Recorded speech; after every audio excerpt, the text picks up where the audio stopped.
I've been with my husband for 9 years, and I entered the relationship with a toddler son, now a tween. Up until last summer, we were very involved with my husband's family, but that changed after my husband's brother-in-law slapped my son across the face, and the entire family defended my brother-in-law. So what happened was my son was standing at the sink, getting water, and when he turned around, he slammed into brother-in-law, who was standing directly behind him. Brother-in-law had just had surgery on his back a few weeks prior, so my son, running into him, tweaked his back, and he immediately struck my son in the face as an impulse reaction and made no effort to apologize. I told my son to watch what he was doing next time and joked that he was lucky it wasn't worse. I wanted to punch you, so you're lucky it was just a slap. My son was not only hurt by the smack, but also extremely embarrassed and went out to the car to cry. I lost my crap entirely, and so did my husband. I was pregnant during this time, and I told my husband at this point that his whole family was dead to me, and they were not meeting our baby. At that time, he agreed with me. We had our baby a couple of months ago, and I've stood my ground. His family's not meeting our baby. His entire family sided with brother-in-law, smacking my son across the face, and they have no business being around my son or my newborn. They can all get screwed. They've reached out several times expecting us to apologize for causing a scene and have told us to get over brother-in-law smacking my son, and again, no apologies have been made. But my husband's been acting super weird for about 2 weeks. He was barely speaking to me, barely texting me when he's at work like he usually does, etc. I finally asked him what was wrong, and he got angry and said somewhat defensively, "You've written off my entire family, but I'm expected to smile and play nice to your family?" We've literally seen my family once since having the baby. I reminded him of our agreement, and now he's backpedaling, saying, "You made that decision, not me." After turning the whole thing on me and making out like I was in the wrong, and repeatedly saying he didn't care how I felt, because right now, it's about how he feels, he said that I'm making him depressed. At which point I said I didn't give a crap if it was making him depressed, and his family wasn't meeting the baby. He says I'm an idiot for disregarding his valid feelings. Edit. The police were called when it happened. They actually called the cops on my husband because when he flipped out, he intimidated them. So a report was made, and we did file trying to get brother-in-law charged for smacking my son, but ultimately the cops did nothing because by the time they showed up 45 minutes later, there was no visible mark on my son's face anymore. So brother-in-law slapped a child over an accident, threatened further violence, but then cried and called the cops when an adult yelled at him? What a gutless coward. Not the idiot. But I have a feeling there's a feeling of brother-in-law slapped your son and not husband's son. Don't let this family near either of your children. Also, I wonder if brother-in-law's married to the golden child, given that they called the cops on OP's husband. You have a husband problem. No apologies, no meeting the baby. But don't be surprised if your husband sends his family pics of the baby. He's already caving. You can stop your older child from seeing any of them, but your husband will take the baby over, especially if you divorce. And the next time an incident happens, and it will, take pictures immediately. He's already sharing pics and details of the baby. He has no intentions of being no contact. I'm so sorry, but you have a very hard decision to make. He doesn't seem to be strong enough to maintain no contact or push back on his abusive and disgusting family. Your husband's also a freaking man baby, pouting for 2 weeks. Man the heck up, dude. He needs a backbone and a clue. It is valid that he misses his family. What happened isn't fair, for any reason, or okay, but expecting him to never talk to his family for the rest of his life isn't reasonable or likely. You can wish it all you want, but it'll just lead to a divorce where he gets 50-50 custody, and your newborn now stays the night at grandma's. He likely only really cares about his mom. Why don't you start with mother-in-law, visiting your home and supervising? As soon as she starts talking about the slap, if she does, it's time to leave, or make the boundaries clear that Visitations only continue if boundaries are respected. This is probably the safest way out of this situation, where you stay together, babies stay safe, and everyone has their feelings heard.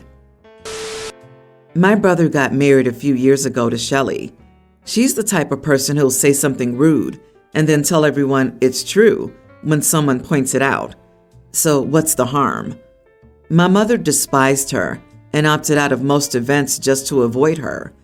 I moved back home a year ago, and at the time, I thought people were just being rude to her or overblowing the things she said.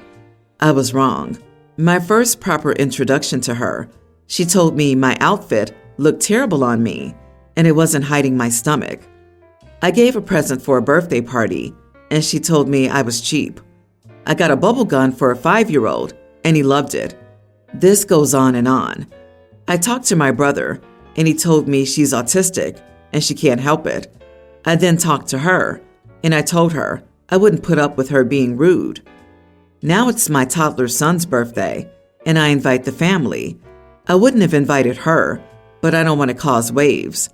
She commented on my house decor and I told her it was rude and to knock it off. I lost it when I gave my son a piece of cake and she commented that I shouldn't give him any since he looks fat.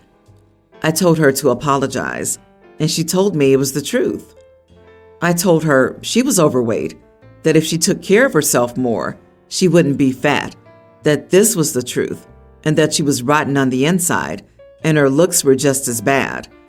She ended up crying and leaving. My brother was angry and I was called some fun names. Everyone's torn about whether I should apologize or not. Am I the idiot for telling my sister-in-law that she's overweight and can deal with the truth? Not the idiot. Did your son hear her comment about not giving him cake because he looks fat? A comment like that can have a lasting effect on a child. My daughter, who's over 30 now, remembers a comment someone said about her looking fat when she was 8. She has never forgotten the comment. Having autism should not be an excuse for being rude and hurtful. Don't let her near your kids if she can't control her comments. I might get some flack for this, but not the idiot. If she truly lives by the mantra, well, it's true, then she should learn to eat her words. Why is it okay for her to act this way to everyone around her, but the second it's thrown back at her, you're the bad guy? She called your son fat, stating it's the truth. You responded that she's also fat, which is probably the truth.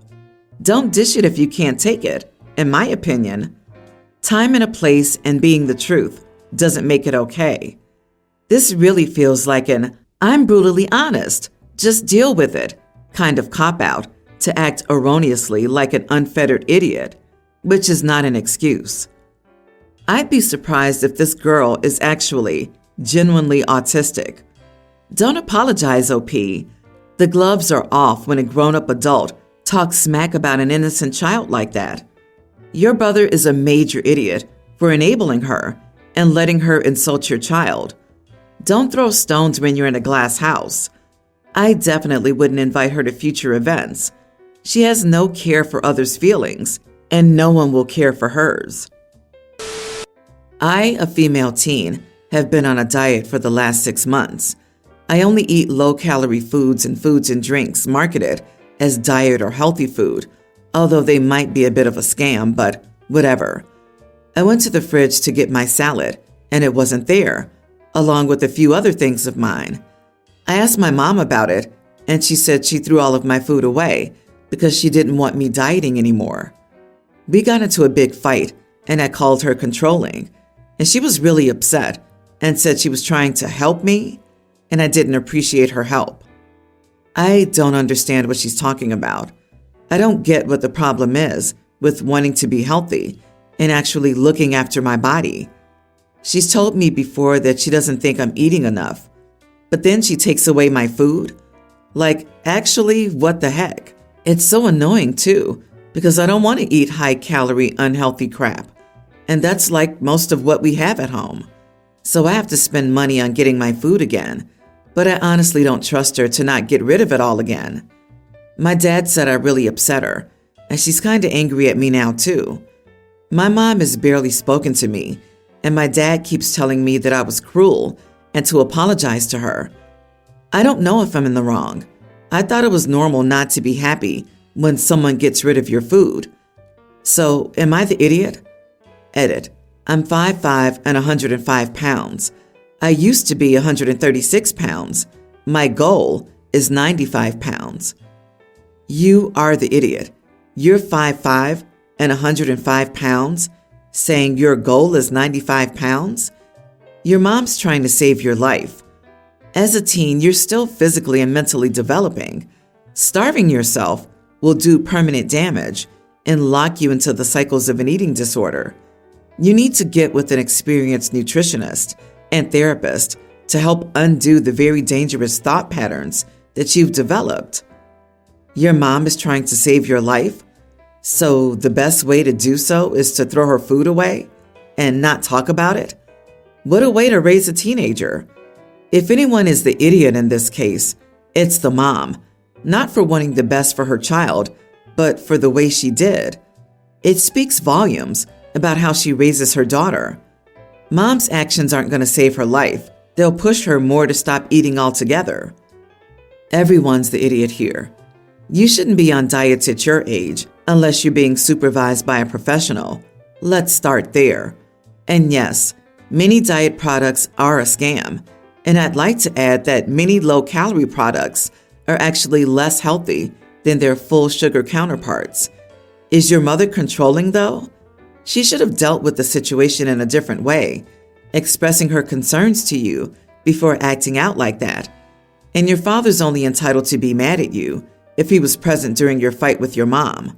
Otherwise, he's the idiot for blindly choosing your mom's side and not hearing your version of the story. I've been married to my husband for 3 years now. He has one son. The boy's mother can't stand me. She hates that their father has found someone after 5 years of being divorced. Anyway, because of that, my stepson Jack and I don't have the best relationship. I'm not involved in his life because that's the way he and his mother want it. He won't speak to me when I try to converse, so I just don't bother anymore. I've offered to do things for him, but his mother always says she doesn't want that woman involved. To keep the peace, I stay out. Now, Jack and I are both musicians. I play several brass and wind instruments, as well as guitar. He's joined the band this year as a 9th grader. Naturally, he wants to play jazz guitar. His mother knows I have several instruments, and I offered one of the lesser value guitars to him, but he and his mother want my 1963 Fender. Absolutely not. For one, he doesn't take care of anything he has. And number two, why am I going to loan something that valuable out to someone who doesn't want to be around me? Sure, the guitar is worth way more, but I got a deal on it for $3,000. My husband says I'm right for not doing it, and he says I shouldn't even offer the old Squier guitar either, and it's only $250. His mother's been blowing up our phones, calling me every name in the book because I'm driving a wedge in his and his father's relationship. How is that so? She says I should try making amends and let him borrow it for the school year. Why am I having to make amends? She even had her friends harass me on Facebook. She claims I ruined his freshman year for band, and I need to make it right. Am I the idiot for refusing to let my stepson borrow my $3,000 guitar for school? Not the idiot, 100%. Mom wants to steal that guitar, sell it, and then try to say the kid lost it and make you feel bad if you try to get reimbursed. I don't know why she would push so hard for this otherwise. OP better lock that guitar and any other instruments away. I can see the kid going and destroying it all out of spite. For real, the kid will go from high school jazz club to wannabe rock star and smash that guitar like he's Jimi Hendrix, then put the video on TikTok to show off to his 10 followers. I am relieved that OP's husband is on her side. There are just too many stories about the spouse being the biggest problem. The only person driving a wedge between father and son is the son's mother. She sounds like an awful, entitled old boot. OP, you're genuinely not the idiot. I wouldn't have even offered the squire if he's that rude to you. Keep your guitar safely under lock and key too, now. I can see it going missing if you're not vigilant. This past weekend, my sister-in-law, Susie, 24 female, came over to visit my wife, 30, and me, 34 male, for dinner and drinks. Susie had recently broken up with her boyfriend of 2 years, and it seemed like the sole purpose of her visit was to vent about him. No matter how often my wife or I tried to change the subject or talk about something else, Susie would find a way to bring it back to her relationship and ex-boyfriend. After about an hour of hearing about Susie's ex, I left the room and wandered off to find something else to occupy my time. But shortly after that, my wife came and asked me if I could start dinner earlier than planned because she was getting hungry. We have a pretty large island counter in our kitchen, and Susie and my wife sat there drinking wine while I cooked. Again, every word out of Susie's mouth was about her ex, and it wasn't just normal bad-mouthing. She was using a bunch of clinical and therapy buzzwords like narcissist, gaslighting, toxic, disregarding boundaries, etc. I tried to change the topic multiple times, but to no avail. I tried turning on music to drown out Susie's psychobabble, but she just talked over it. I finally told them that maybe they'd be more comfortable on the couch instead of on bar stools, but Susie insisted that she wanted to watch me cook, even though she hadn't paid any attention to anything other than her wine glass or ex-boyfriend. At one point, Susie described something her ex had done and asked me if it sounded like something a narcissist would do. I told her I wouldn't know because I'm not a psychologist, and I don't think I ever really interacted with a narcissist. She insisted on me giving my opinion, and I deflected again. After she insisted a third time, I asked her in a very sharp tone, "Do you have a degree in psychology, Susie? Are you a therapist? Or are you just regurgitating terms you've heard on TikTok? Just call your ex an idiot and move on, or get out of my kitchen. My God." My wife immediately scolded me, and Susie just sat there for a second before calling me an idiot and walking away, followed quickly by my wife. I had to finish cooking so I couldn't go after them. Eventually, my wife returned and told me that Susie had gotten an Uber home because she no longer felt welcome for dinner because of what I did. I told her that I politely tried to redirect the conversation multiple times and even gently asked them both to leave the room so I could cook.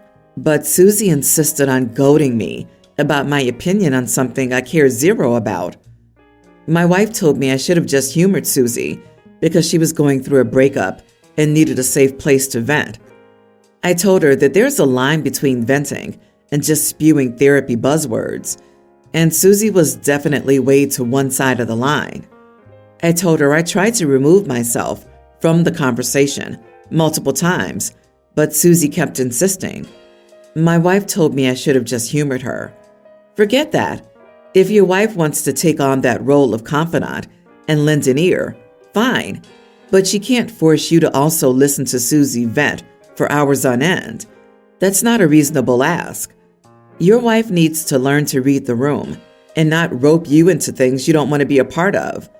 I'm going with not the idiot, not your circus, not your monkeys. I disagree. You are the idiot. A family member is going through an emotional time and looking to vent, and you swear at her, insult her, and make her feel unwelcome. You're in your 30s. You should know how to be patient and act like an adult. I care zero about what she was talking about. What, so you get a free pass to be a jerk? She's your guest. You and your wife invited her. Sometimes guests are boring or annoying or not entertaining you. Fine. You stay polite until they leave and then don't invite them back. It's clear from your story you just don't like her, and you use that as an excuse to be rude. Update. So my wife and I just had another conversation about this. Susie called her last night and had another breakdown about the breakup, but she revealed a few details that she hadn't shared with my wife previously. Apparently, Susie's ex found her Finsta. I'll admit I don't know what that is, and broke up with her after reading the messages she was getting and sending from other guys. My wife said she laid into Susie pretty hard for lying to us by leaving out a pretty big bit of information. My wife ended up apologizing to me for how Susie acted, and I apologized to my wife for my reaction as well. Needless to say, I don't think Susie will be coming over for dinner again anytime soon.